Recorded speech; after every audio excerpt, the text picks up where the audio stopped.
और इसके नीचे कोई ठोस धरती नहीं थी। इस पर कोई पानी नहीं था और न ही कोई पक्षी, बल्कि यह एक बर्बाद और भयानक स्थान था।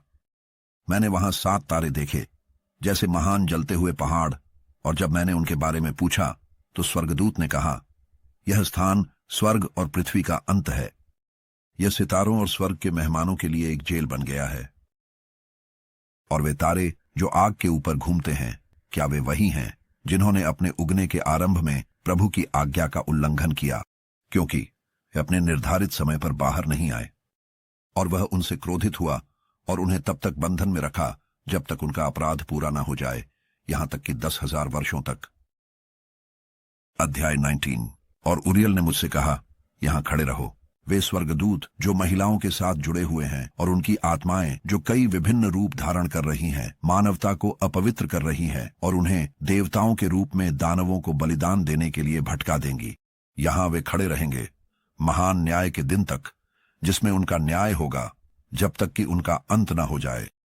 और वे महिलाएं जो भटके हुए स्वर्गदूतों की हैं, वे भी सिरिन बन जाएंगी। और मैं हनोक अकेला ने दृष्टि देखी सभी चीजों के अंत, और कोई भी मनुष्य नहीं देखेगा जैसा मैंने देखा। अध्याय 20। और ये हैं उन पवित्र स्वर्गदूतों के नाम जो निगरानी करते हैं। उरियल पवित्र स्वर्गदूतों में से एक जो दुनिया और टाटारस पर है।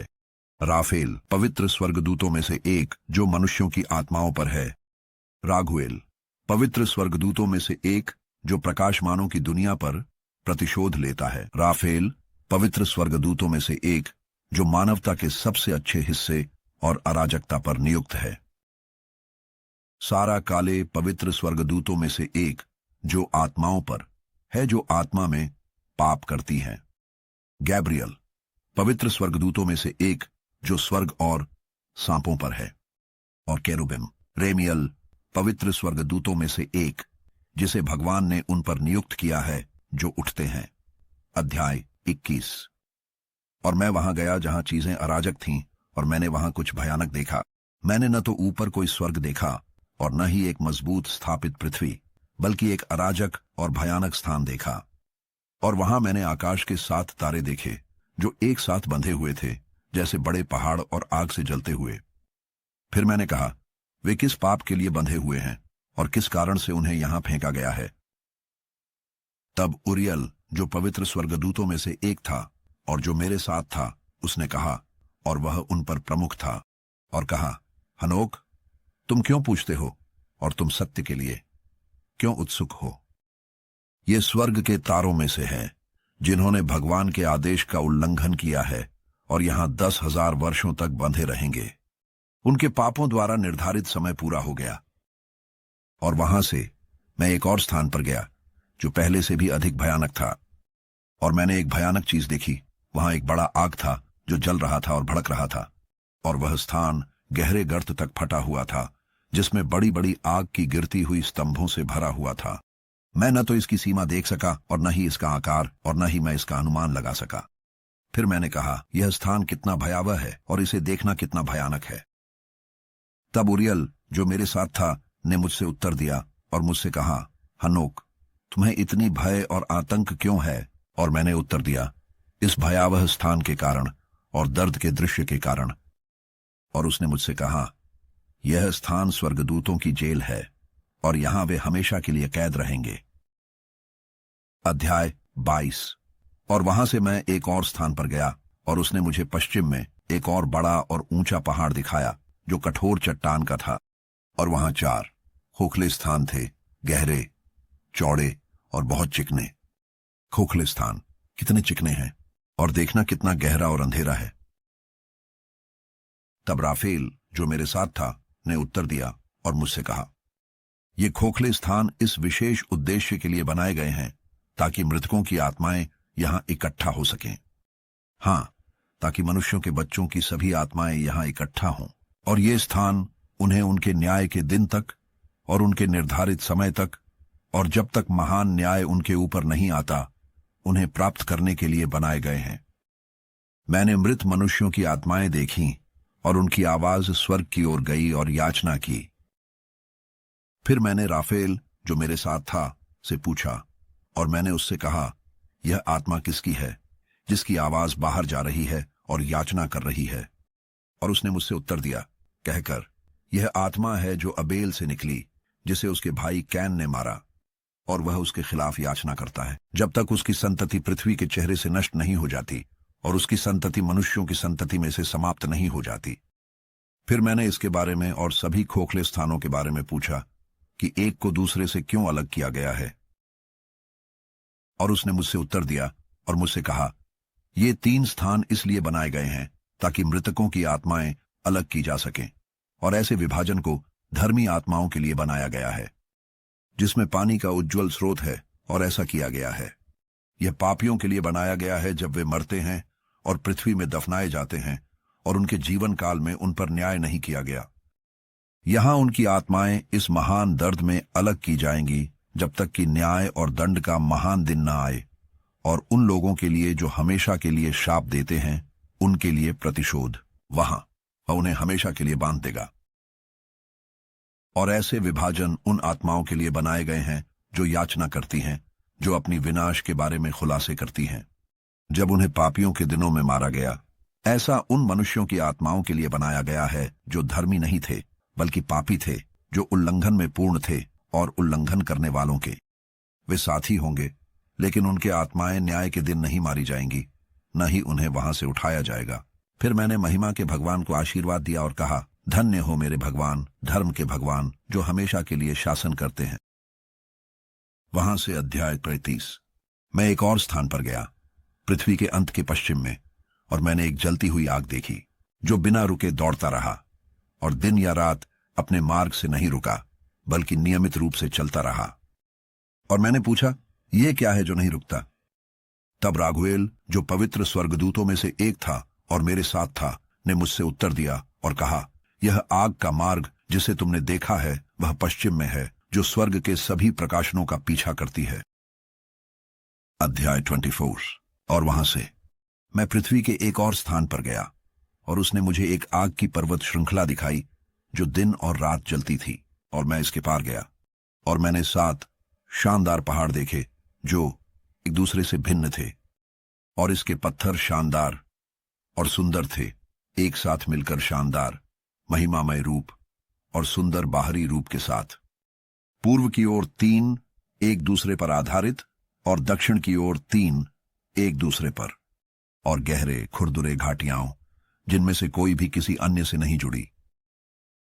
और 7वां पहाड़ इन सब के बीच में था, और यह ऊंचाई में उनसे बढ़कर था, एक सिंहासन की सीट के समान, और सुगंधित पेड़ सिंहासन के चारों ओर थे, और उनके बीच एक ऐसा पेड़ था जिसकी सुगंध मैंने पहले कभी नहीं सुनी थी, न ही उनमें से कोई और था, न ही अन्य तरह ही। इसकी सुगंध सभी सुगंधों से परे थी, और इसके पत्ते, फूल और लकड़ी कभी ही मुरझाते। और इसका फल सुंदर है, और इसका फल एक ताड़ के खजूर के समान है। फिर मैंने कहा, यह पेड़ कितना सुंदर है, और इसकी सुगंध कितनी अच्छी है, और इसके पत्ते कितने सुंदर हैं, और इसके फूल देखने में कितने आनंददायक हैं। तब राफेल, जो पवित्र और सम्मानित स्वर्गदूतों में से एक था और मेरे साथ था, ने उत्तर दिया, और वह उनका नेता था। अध्याय 25। और उसने मुझसे कहा, एनोक, तुम मुझसे इस पेड़ की सुगंध के बारे में क्यों पूछते हो, और तुम सत्य जानने की इच्छा क्यों रखते हो? तब मैंने उसे उत्तर दिया, मैं सब कुछ जानना चाहता हूं, लेकिन खासकर इस पेड़ के बारे में। और उसने उत्तर दिया, यह ऊंचा पहाड़ जिसे तुमने देखा है, जिसकी चोटी भगवान के सिंहासन के समान है, यही उसका सिंहासन है, जहां पवित्र महान महिमा के भगवान शाश्वत राजा बैठेगा, जब वह पृथ्वी पर भलाई के साथ आने के लिए उतरेगा। और इस सुगंधित पेड़ के लिए कोई भी मानव इसे छूने की अनुमति नहीं है जब तक कि महान न्याय न हो, जब वह सभी पर प्रतिशोध लेगा और सब कुछ को हमेशा के लिए पूर्णता में लाएगा। तब इसे धर्मी और पवित्र लोगों को दिया जाएगा, इसका फल चुने हुए लोगों के लिए भोजन होगा। इसे पवित्र स्थान में भगवान शाश्वत राजा के मंदिर में स्थानांतरित किया जाएगा। तब वे खुशी से आनंदित होंगे और पवित्र स्थान में प्रवेश करेंगे, और इसकी सुगंध उनके हड्डियों में होगी, और वे पृथ्वी पर एक लंबा जीवन बिताएंगे, जैसे तुम्हारे पिता जीते थे, और उनके दिनों में कोई दुख या महामारी या पीड़ा या आपदा उन्हें छू नहीं सकेगी। तब मैंने महिमा के भगवान शाश्वत राजा को आशीर्वाद दिया। किसने धर्मियों के लिए ऐसी चीजें तैयार की हैं और उन्हें बनाया है और उन्हें देने का वादा किया है। अध्याय 26। और मैं वहां से पृथ्वी के मध्य की ओर गया, और मैंने एक धन्य स्थान देखा जिसमें शाखाओं वाले पेड़ थे, एक कटे हुए पेड़ के खिलते हुए फूल थे। और वहां मैंने एक पवित्र पर्वत देखा, और पर्वत के नीचे पूर्व की ओर एक धारा थी जो दक्षिण की ओर बह रही थी। और मैंने पूर्व की ओर देखा, इससे ऊंचा एक और पर्वत था, और उनके बीच एक गहरा और संकरा घाटी थी जिसमें पर्वत के नीचे एक धारा भी बह रही थी। और इसके पश्चिम की ओर एक और पर्वत था जो पहले वाले से नीचा और छोटी ऊंचाई का था, और उनके बीच एक गहरा और सूखा घाटी था। और 3 पर्वतों के सिरे पर एक और गहरा और सूखा घाटी था, और सभी घाटियां गहरी और संकरी थीं, जो कठोर चट्टान से बनी थीं, और उन पर पेड़ नहीं लगाए गए थे। और मैं चट्टानों पर आश्चर्यचकित हुआ, और मैं घाटी पर भी आश्चर्यचकित हुआ। हाँ, बहुत आश्चर्यचकित हुआ। अध्याय 26। तब मैंने कहा, यह धन्य भूमि जो पूरी तरह से पेड़ों से भरी है, और इसके बीच यह शापित घाटी किस उद्देश्य के लिए है? तब उरियल, जो पवित्र देवदूतों में से एक था और मेरे साथ था, ने उत्तर दिया और कहा, यह शापित घाटी उन लोगों के लिए है जो हमेशा के लिए शापित हैं। यहाँ सभी शापित एकत्रित होंगे जो अपने होठों से भगवान के खिलाफ अनुचित शब्द बोलते हैं और उसकी महिमा के बारे में कठोर बातें कहते हैं। यहाँ वे एकत्रित होंगे, और यहाँ उनके लिए अंतिम दिनों में न्याय का स्थान होगा। उन पर हमेशा के लिए धर्मी लोगों की उपस्थिति में धर्मी न्याय का दृश्य होगा। यहाँ दयालु लोग भगवान की महिमा शाश्वत राजा के दिन न्याय के दौरान आशीर्वाद देंगे। वे उसकी दया के लिए उसे आशीर्वाद देंगे जिसके अनुसार उसने उन्हें उनका भाग्य सौंपा है। तब मैंने भगवान की महिमा को आशीर्वाद दिया और उसकी महिमा को प्रस्तुत किया और उसे शानदार तरीके से प्रभुत्व दिया। अध्याय 28। और वहां से मैं पूर्व की ओर रेगिस्तान की पर्वत श्रृंखला के बीच में गया, और मैंने एक वीरान भूमि देखी जो एकाकी थी, पेड़ों और पौधों से भरी हुई थी, और ऊपर से पानी फूट रहा था जो एक प्रचुर जलधारा की तरह बह रहा था जो उत्तर पश्चिम की ओर बहती थी। इसने चारों ओर बादल और ओस को ऊपर उठाया। अध्याय 29। और वहां से मैं रेगिस्तान के एक और स्थान पर गया और इस पर्वत श्रृंखला के पूर्व की ओर गया, और वहां मैंने सुगंधित पेड़ देखे जो लोबान और गोंद के सुगंध को छोड़ रहे थे, और वे पेड़ भी बादाम के पेड़ के समान थे। अध्याय 30। और इसके आगे मैं पूर्व की ओर दूर गया, और मैंने एक और स्थान देखा, एक घाटी जो पानी से भरी हुई थी, और वहां एक पेड़ था जो सुगंधित पेड़ों जैसे कि मस्तिष्क के रंग का था, और उन घाटियों के किनारों पर मैंने सुगंधित दालचीनी देखी। और इसके आगे मैं पूर्व की ओर बढ़ा। अध्याय। और मैंने अन्य पहाड़ देखे, और उनके बीच पेड़ों के बागान थे, और वहां से अमृत बह रहा था जिसे सेरारा और गैलबानम कहा जाता है। और इन पहाड़ों के पार मैंने पृथ्वी के अंत के पूर्व में एक और पहाड़ देखा जहां एलो के पेड़ थे, और सभी पेड़ स्टैक्ड से भरे हुए थे जो बादाम के पेड़ों के समान थे। और जब किसी ने इसे जलाया तो इसकी खुशबू किसी भी सुगंधित गंध से अधिक मीठी थी। अध्याय 32। और इन सुगंधित गंधों के बाद जब मैंने उत्तर की ओर पहाड़ों के ऊपर देखा तो मैंने 7 पहाड़ देखे जो उत्तम नाड़, सुगंधित पेड़ों, दालचीनी और काली मिर्च से भरे हुए थे। और वहां से मैं इन सभी पहाड़ों की चोटियों पर गया, पृथ्वी के पूर्व की ओर दूर, और मैंने एरिथ्रियन समुद्र के ऊपर से गुजरा, और मैं उससे दूर चला गया और स्वर्गदूत जोटेल के ऊपर से गुजरा। और मैं धर्म के बाग में आया और देखा उन पेड़ों के पार वहां कई बड़े पेड़ उग रहे थे, और सुगंधित, बड़े, बहुत सुंदर और शानदार। और वह ज्ञान का पेड़ जिसका वे सेवन करते हैं, कोई महान ज्ञान नहीं। वह पेड़ ऊंचाई में देवदार के पेड़ के समान है, और इसके पत्ते खजूर के पेड़ के जैसे हैं, और इसका फल अंगूर के गुच्छों के समान है, बहुत सुंदर, और इस पेड़ की सुगंध दूर तक फैलती है। फिर मैंने कहा, यह पेड़ कितना सुंदर है और इसका रूप कितना आकर्षक है। तब राफेल, पवित्र स्वर्गदूत जो मेरे साथ था, ने मुझसे उत्तर दिया और कहा, यह ज्ञान का पेड़ है जिसका सेवन तुम्हारे पिता जो उम्र में बड़े हैं और तुम्हारी वृद्ध मां ने किया जो तुमसे पहले थीं, और उन्होंने ज्ञान सीखा और उनकी आंखें खुल गईं और उन्होंने जाना कि वे नंगे हैं और उन्हें बाग से बाहर निकाल दिया गया। अध्याय 33। और वहां से मैं पृथ्वी के अंत की ओर गया और वहां मैंने बड़े जानवर देखे और प्रत्येक एक दूसरे से भिन्न था। और मैंने पक्षियों को भी देखा जो रूप, सुंदरता और आवाज में भिन्न थे, एक दूसरे से अलग।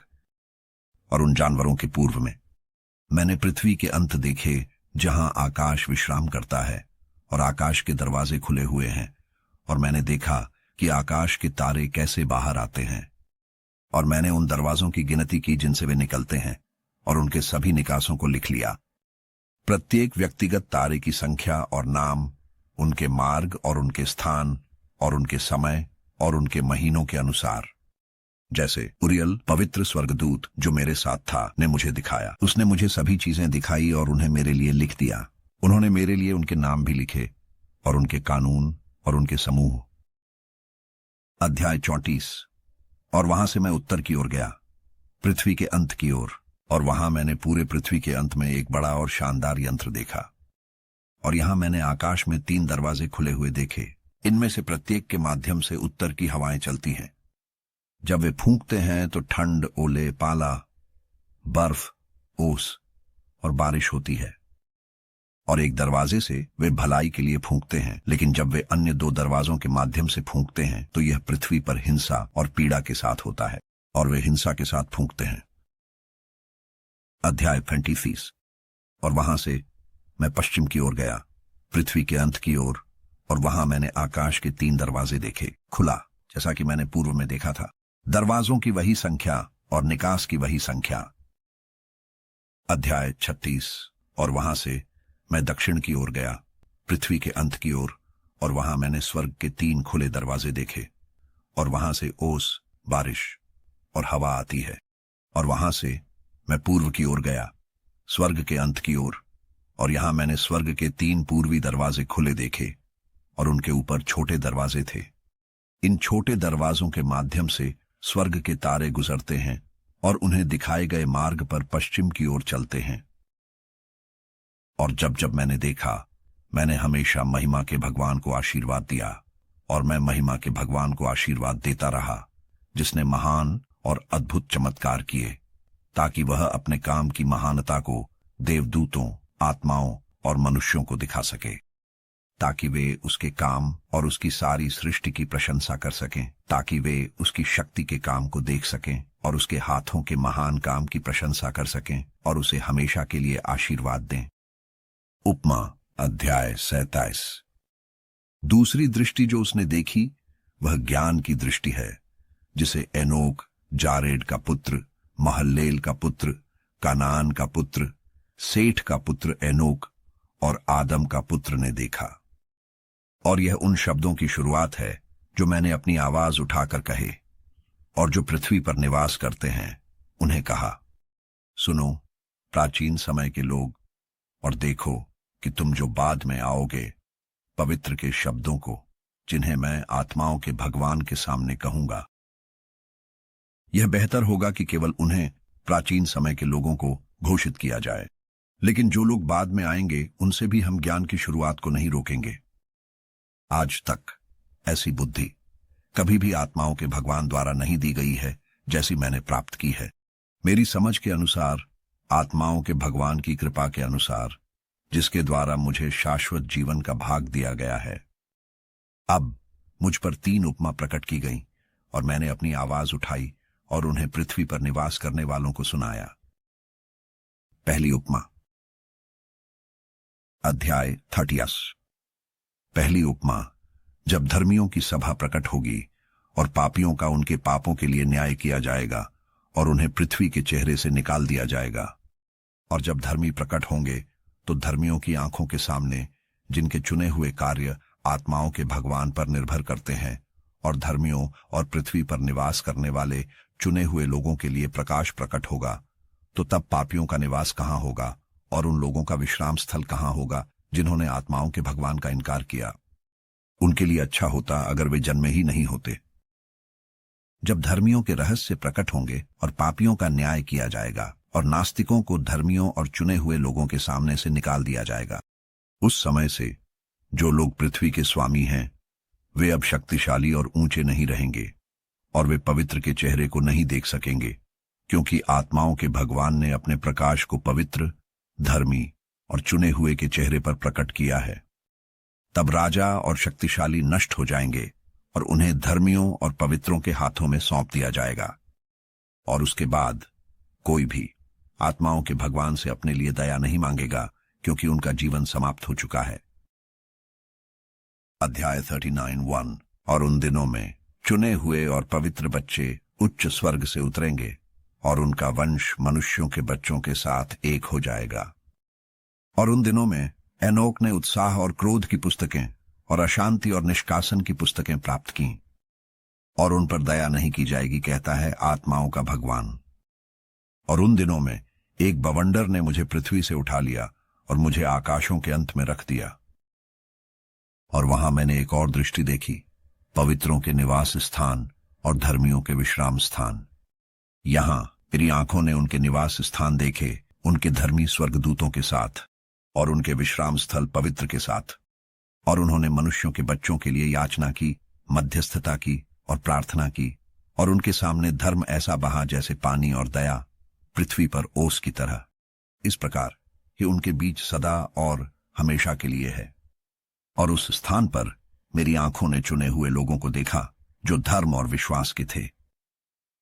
और मैंने उसके निवास स्थान को आत्माओं के भगवान के पंखों के नीचे देखा, और उसके दिनों में धर्म प्रबल होगा, और धर्मी और चुने हुए उसके सामने हमेशा के लिए बिना संख्या के होंगे, और सभी धर्मी और चुने हुए उसके सामने होंगे, ज्वालामुखी की तरह मजबूत होंगे, और उनके मुंह आशीर्वाद से भरे होंगे, और उनके होंठ आत्माओं के भगवान के नाम की स्तुति करेंगे।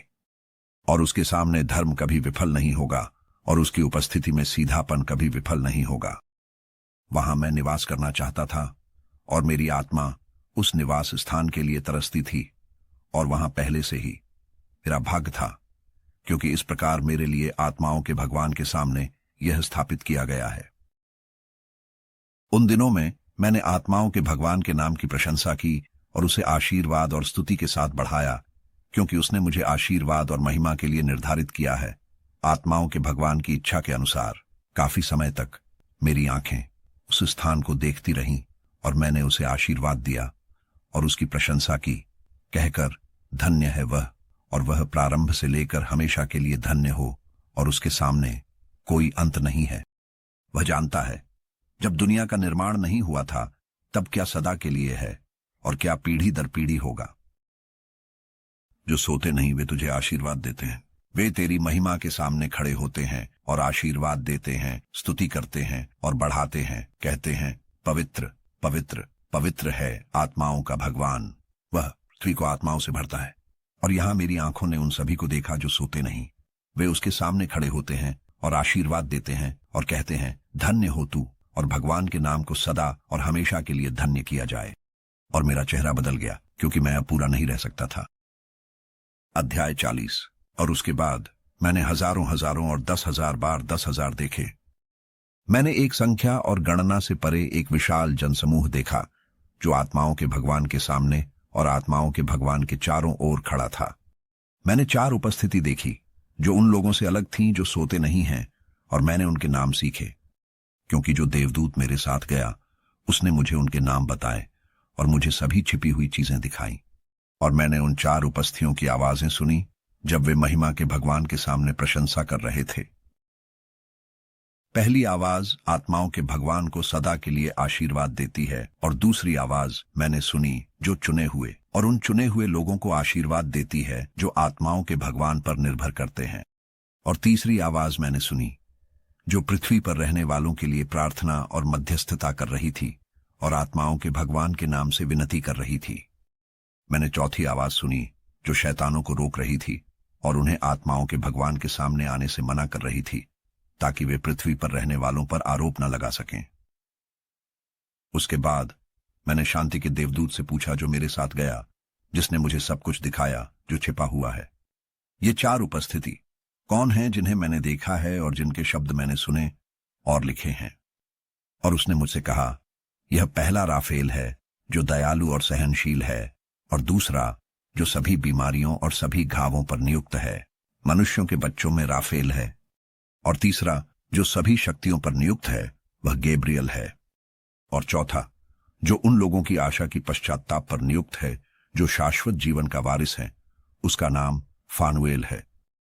और ये आत्माओं के भगवान के 4 देवदूत हैं, और वे 4 आवाजें हैं जो मैंने उन दिनों में सुनी। अध्याय 41। और उसके बाद मैंने आकाश के सभी रहस्यों को देखा, और कैसे राज्य विभाजित है, और कैसे मनुष्यों के कार्यों को तराजू में तौला जाता है। और वहां मैंने चुने हुए लोगों के महलों को देखा, और पवित्र लोगों के महलों को देखा, और मेरी आंखें वहां देख रही थीं। सभी पापियों को वहां से बाहर निकाला जा रहा है, जो आत्माओं के भगवान के नाम का इनकार करते हैं, और उन्हें खींचा जा रहा है, और वे आत्माओं के भगवान से आने वाली सजा के कारण सहन नहीं कर सके। और वहां मेरी आंखों ने बिजली और गरज के रहस्यों को देखा, और हवाओं के रहस्यों को, कि वे कैसे पृथ्वी पर बहने के लिए विभाजित होते हैं, और बादलों और ओस के रहस्यों को। और वहां मैंने देखा कि वे उस स्थान से कहां से आते हैं, और वे कैसे धूल भरी पृथ्वी को संतृप्त करते हैं। और वहां मैंने बंद कक्ष देखे, जिनसे हवाएं विभाजित होती हैं, ओलों और हवाओं का कक्ष, और धुंध और बादलों का कक्ष। और इसका बादल पृथ्वी पर दुनिया की शुरुआत से मंडरा रहा है। और मैंने सूर्य और चंद्रमा के कक्ष देखे, जहां से वे निकलते हैं और कहां वापस आते हैं, और उनकी महिमामय वापसी, और कैसे एक दूसरे से श्रेष्ठ है। और उनकी भव्य कक्षा, और कैसे वे अपनी कक्षा को नहीं छोड़ते, और वे अपनी कक्षा में कुछ नहीं जोड़ते, और न ही उससे कुछ लेते हैं। वे एक दूसरे के साथ विश्वास बनाए रखते हैं, उस शपथ के अनुसार जिसके द्वारा वे एक साथ बंधे हैं। और पहले पुत्र बाहर निकलता है, और आत्माओं के भगवान के आदेश के अनुसार अपने मार्ग पर चलता है, और उसका नाम सदा के लिए महान है। और उसके बाद मैंने चांद के छिपे हुए और दृश्य मार्ग को देखा, और वह उस स्थान पर दिन और रात अपने मार्ग का पूरा करती है, जो आत्माओं के भगवान के सामने दूसरे के विपरीत स्थिति में है। और वे धन्यवाद देते हैं और प्रशंसा करते हैं, और विश्राम नहीं करते, क्योंकि उनके लिए उनका धन्यवाद विश्राम है। क्योंकि सूर्य अक्सर आशीर्वाद या श्राप के लिए बदलता है, और चांद का मार्ग धर्मियों के लिए प्रकाश और पापियों के लिए अंधकार है। भगवान के नाम में, जिसने प्रकाश और अंधकार के बीच विभाजन किया, और मनुष्यों की आत्माओं को विभाजित किया, और उसने धर्मियों की आत्माओं को अपनी धर्मिता के नाम में मजबूत किया। क्योंकि कोई भी देवदूत रोक नहीं सकता, और कोई शक्ति रोकने में सक्षम नहीं है, क्योंकि वह उनके लिए एक न्यायाधीश नियुक्त करता है, और वह सभी का न्याय करता है उसके सामने। अध्याय 42। ज्ञान को कोई ऐसा स्थान नहीं मिला जहां वह निवास कर सके। फिर उसे आकाश में एक निवास स्थान सौंपा गया। ज्ञान मनुष्यों के बच्चों के बीच अपना निवास बनाने के लिए निकली, और उसे कोई निवास स्थान नहीं मिला। ज्ञान अपने स्थान पर लौट आई, और उसने स्वर्गदूतों के बीच अपनी सीट ले ली, और अन्याय उसके कक्षों से बाहर आया। जिसे उसने नहीं खोजा, उसे उसने पाया, और वह उनके साथ ऐसे निवास करती थी जैसे रेगिस्तान में बारिश और प्यासे भूमि पर ओस। अध्याय 43। और मैंने अन्य बिजलियों और आकाश के सितारों को देखा, और मैंने देखा कि उसने उन्हें सभी को उनके नाम से बुलाया, और वे उसकी ओर सुनते थे। और मैंने देखा कि उन्हें एक धार्मिक तराजू में तौला जाता है, उनके प्रकाश के अनुपात के अनुसार। मैंने उनके स्थानों की चौड़ाई देखी, और उनके प्रकट होने का दिन, और कैसे उनकी क्रांति बिजली उत्पन्न करती है। और मैंने उनके क्रांति को देवदूतों की संख्या के अनुसार देखा, और कैसे वे एक दूसरे के प्रति विश्वास बनाए रखते हैं। और मैंने उस देवदूत से पूछा जो मेरे साथ आया, जिसने मुझे जो छिपा था वह दिखाया, ये क्या है? और उसने मुझसे कहा, आत्माओं के भगवान ने तुम्हें उनके उपमा का अर्थ दिखाया है, अर्थात उनकी उपमा। ये उन पवित्रों के नाम हैं जो पृथ्वी पर निवास करते हैं, और आत्माओं के भगवान के नाम में सदा और हमेशा विश्वास करते हैं। अध्याय 44। मैंने बिजलियों के संबंध में एक और घटना देखी, कि कैसे कुछ सितारे उठते हैं और बिजली बन जाते हैं, और अपने नए रूप से अलग नहीं हो सकते। दूसरी उपमा। अध्याय 45। और यह दूसरी उपमा है उन लोगों के बारे में जो पवित्रों के निवास और आत्माओं के भगवान के नाम का इनकार करते हैं, और वे स्वर्ग में नहीं चढ़ेंगे और पृथ्वी पर नहीं आएंगे। ऐसे ही होगा पापियों का भाग्य, जिन्होंने आत्माओं के भगवान के नाम का इनकार किया है, जो इस प्रकार दुख और कष्ट के दिन के लिए संरक्षित हैं। उस दिन मेरा चुना हुआ एक व्यक्ति महिमा के सिंहासन पर बैठेगा और उनके कार्यों का परीक्षण करेगा, और उनके विश्राम के स्थान अनगिनत होंगे, और उनकी आत्माएं उनके भीतर मजबूत होंगी जब वे मेरे चुने हुए लोगों को देखेंगे और उन लोगों को जो मेरे महिमामय नाम को पुकारते हैं। क्या मैं अपने चुने हुए को उनके बीच निवास करने का कारण बनाऊंगा, और मैं स्वर्ग को बदल दूंगा और इसे एक शाश्वत आशीर्वाद और प्रकाश बना दूंगा, और मैं पृथ्वी को बदल दूंगा और इसे एक आशीर्वाद बना दूंगा, और मैं अपने चुने हुए लोगों को उस पर निवास करने का कारण बनाऊंगा। लेकिन पापी और दुष्ट वहां कदम नहीं रखेंगे, क्योंकि मैंने अपने धर्मी लोगों को शांति प्रदान की है और उन्हें अपने सामने निवास करने का कारण बनाया है। लेकिन पापियों के लिए मेरे साथ न्याय इम्पेंडिंग है, ताकि मैं उन्हें पृथ्वी की सतह से नष्ट कर दूं। अध्याय 46। और वहां मैंने एक ऐसा व्यक्ति देखा जिसकी उम्र का सिर था और उसका सिर सफेद था,